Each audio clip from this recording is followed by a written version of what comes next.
Good evening, everyone. Welcome to the editorial news. Let's begin with the news. Big deals, small print, and big shift. How Government of India has safeguarded key farm products and dairy is crucial. Aside from gains for Indian exporters and stock markets, that America's India tariff 18% is much lower than its China tariff 31% is a signal to MNCs looking to move out of China. That India's trade deal with US seems sealed just days after its FTA with European Union is great news. But trade deals are not won by headlines, they are judged by the text, timelines, and enforceability. So, a full assessment will have to wait for the full text, but some broad conclusions can be drawn. What we knew what we know, on Monday, Trump announced on Truth Social that US had reached a trade deal with India after a call with Modi.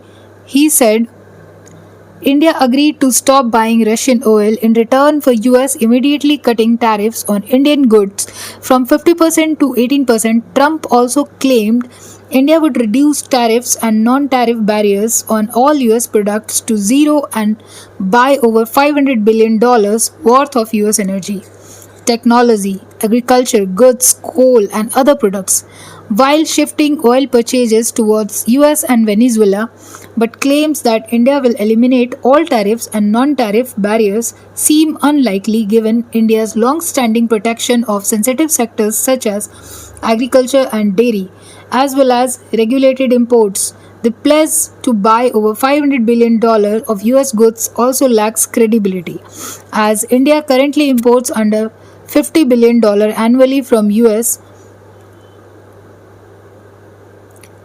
Unless the $500 billion figure is spread over many years, new tariffs.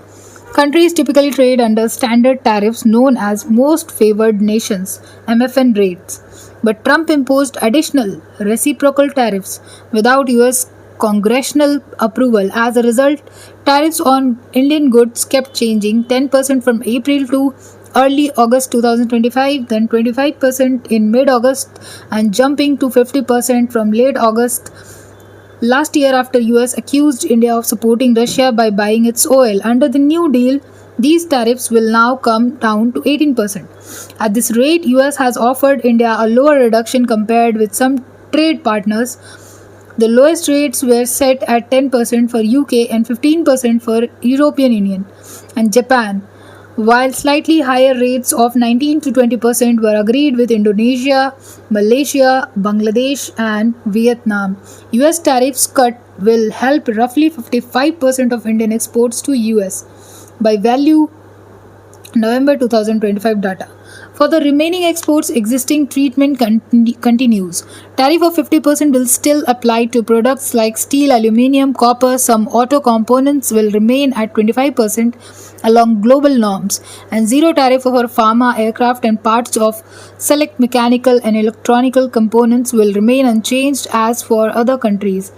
Gains for India. Assuming the final terms protect India's sensitive sectors, the deal could deliver meaningful gains. Along with it, 9 trade agreements signed in recent years, it reduces external risks and could add about 0.5% points to nominal GDP growth.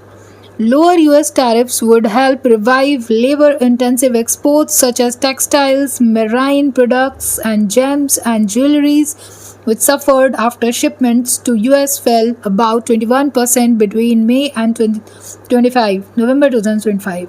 Since US accounts for nearly 20% of India's goods exports, tariff cuts could quickly bring back orders, support jobs, and boost export growth.